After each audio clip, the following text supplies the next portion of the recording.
Flights was first, then hotels. But one part of the travel journey stayed messy. What to do when you get there. And another, where business travelers spend their days and dollars.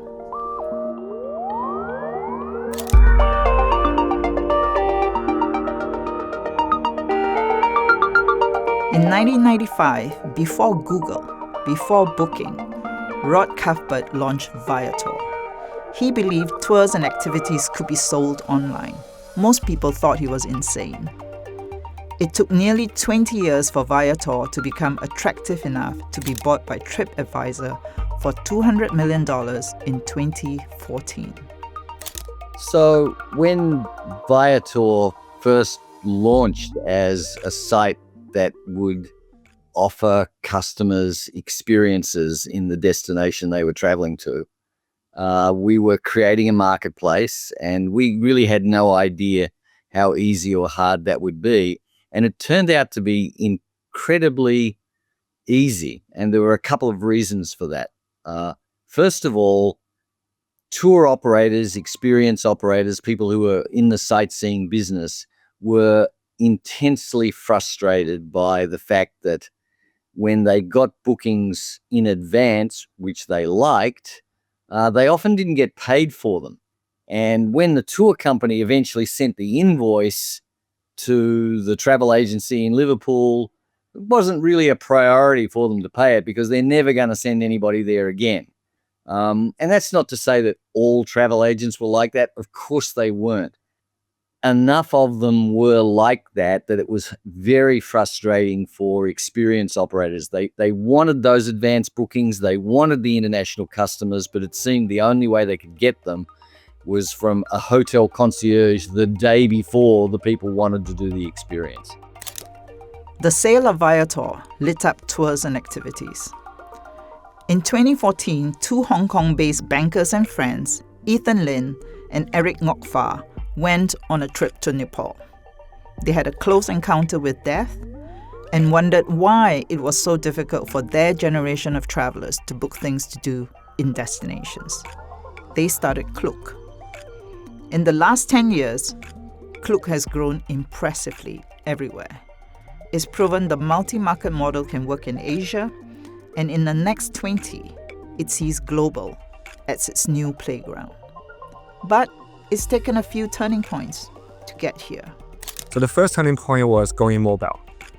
All right, the entire destination services of our accelerated growth was because of mobile. Because people are more spontaneous, right? Majority of the booking are happen within a destination, right? It's very different from flight and hotel that you need to book several weeks ahead before you even flying out to another city, right? The entire mobile is really give that spontaneous, instant, on-the-go experience to the consumers. The second turning point is the rise of social media and content. And now you actually get inspiration, right? 60-70% of the trip plannings or idea were inspired through the like of TikTok, Instagram, YouTube, right? Rightbook in China, right? I mean, for the millennials and Gen Zs.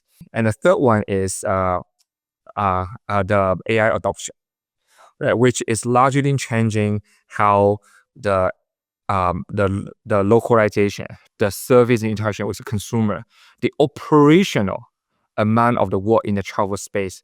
On the other end, the consumer behavior, that is basically the new generation of travel, very different from our parents. But in the last 10 years, because of all of this technology advancement, the growth of the FIT, the independent travelers, has accelerated, right? If you're asking a Gen Z or millennial, have they ever joined a tour group for 5 days, right? The very likely answer is, what is that? Have not thought about it. Today, the global tours and activities sector, valued at $279 billion in 2025 by Focusrite, has become part of the experience economy, the trend of people preferring to spend more money on experiences than material goods. Hello skydiving, bye-bye Gucci bags. Hello heart and soul, bye-bye bling bling.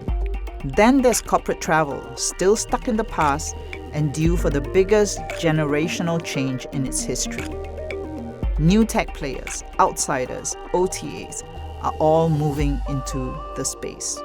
And as we talk about technology advances, I think back to those days, 2008 when I joined BCD, 2010 when I first came to WIT, and we were talking about the speed of change of technology. But honestly, at the time, not changing as fast as maybe we thought it was. I remember, we would look country by country what we could offer to our customers, and these were typically the very large corporates.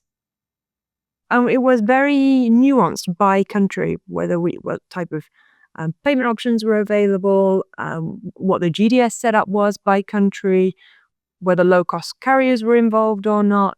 So it was quite nuanced, and I don't know that over those few years, or maybe even over the last 10, it advanced as much as everything has in the last 5, I would say 2 to 3 to 5. So people having the good that came out of COVID ultimately was this kind of flexibility in work that has allowed people to now travel potentially for longer in destinations and enjoy it more for leisure purposes. And I know I'm a classic example of that.